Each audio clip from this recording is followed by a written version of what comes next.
Hello mga ka-Barbie, magandang araw. Ngayon nga ay araw ng linggo, March 15. Kaya naman kami ngayon nagbabiyahe papunta ng Barangay Victoria. Anong meron? Siyempre alam nyo na, dahil nga kami ang mga Barbie raketera, kami ay mag-racket at ang amin nga pupuntahan ay ang pictorial ng Binibining Victoria 2026. Kaya naman on the go ang inyong mga Barbie raketera. Yan, nakamotor nga kami habang nasa daan ay kung ay kumukuha ng video dahil napakaganda nga ng view dito sa Patrick yan. Napakaganda nga dito ng mga view. So ayan, pa video-video nga ako dito habang natatakot naman yung angkas ko dahil isang kamay lang ako dyan. So wala akong magawa kundi manguha lang na dyan ng video. So ayan nga, kami nga ay nagbabaybay papunta ng Barangay Victoria. Nagbabaybay ng maaga-maaga. Nilalamig pa nga kami dyan. Kurunot ang itlog ng mga Barbie nyo. At eto na nga, nandito kami sa tulay at napakalinaw nga ng tubig. Pwede na ulit siyang maligo. At eto nga ang aking sakay na takot humihiyaw-hiyaw pa yan. So ayan nga, at eto na nga, dito na kami papasok sa Lagnas. Ayan, napakaganda na nandaan dito sa Lagnas simentado na. At eto na nga, dito na nga kami sa Barangay Victoria. At eto na nga ang inyong mga Barbing raketera. Ayan, dito na nga kami sa Barangay Victoria. So eto na nga, narating na namin finally ang kanilang barangay hall. At dito nga gaganapin ang meeting. At pagkatapos ng meeting ay photoshoot na ng mga kandidata. At eto na nga ang aga-aga nga pala namin dyan. Wala pang katao-tao.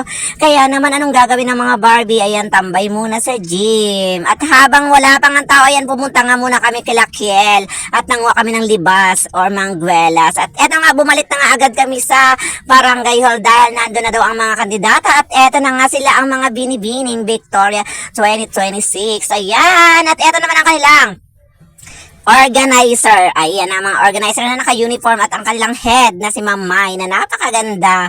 Ayan, fresh na fresh. Ayan. At eto na nga, habang kami nga dito ay nag-aantay ng mga kasama para mag-meeting. Ayan, kanya-kanya muna kaming kudaan. Ayan, ito daw ang original na teke na may kifyang. At eto naman yung mga kifyang na jumujutots. Ayan.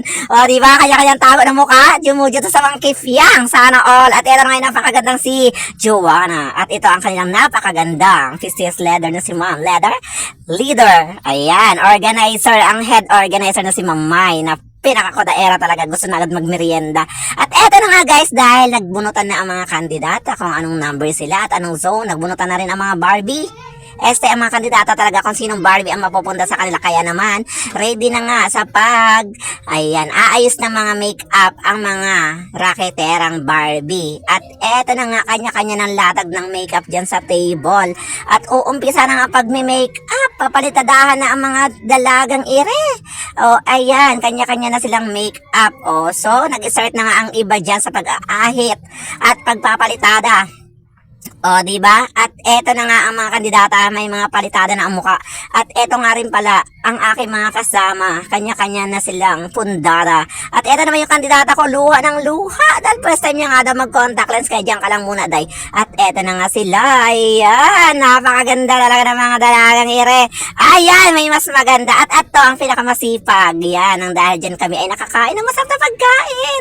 Thank you, madam. At eto na nga ang mga kandidata, ready na sa photoshoot. Ready na sila sa photoshoot, guys. Sino kaya ang magiging? Ang laki nun Charis. Napalunok ako ng laway doon. Charis, sino kaya ang magiging Miss Photogenic 2026? Abangan. At ito na nga yung mga kandidata, guys. Kanya-kanya na silang, ayan, handa para sa photoshoot. At eto na nga guys, ang iba habang nag-start na ang photoshoot, nasa baba ng hagdanan, ang iba nagpapa-fresh. Ayan, kanya-kanya ng aura kung anong gagawin nila. At eto na nga ang inyong mga photographer. Ayan na mga pogi. Kanya-kanya na nga dyan pili ng mga picture. At nag-start na nga ang photoshoot, guys. Ayan. At pagkatapos nga ng photoshoot, ayan, pinaglaruan ko na, pinarampa-rampa ko na isa-isa. O, diba? Kanya-kanya ng pakita ng galing sa pagrampa. O, diba? Kanya-kanyang aura at kanyang pagrarampa-rampa ang mga Snow White and Seven Dwarfs! Charis! Ayan, napakabata pa ng ating mga kandidata, mga grade 7 pa lang yan guys, pero palaban na sila. O, di ba? Lunok na naman tayo ng laway. Hindi naman kasi nagpapahinga. Voice record yung voice record. Walang ano-ano. O, di ba? Napakagaling. O, di ba? Hindi nyo akalain grade 7 lang yung mga yan. Kaya abangan ang kanilang darating na barangay founding anniversary. Dito lang yan sa Victoria. Gaganapin sa April 14, 15, 16. At eto nga, magagandang dalaga. Yan. Hanggang dito na lang, guys. Thank you for watching. Mwah, mwah, mwah. God bless.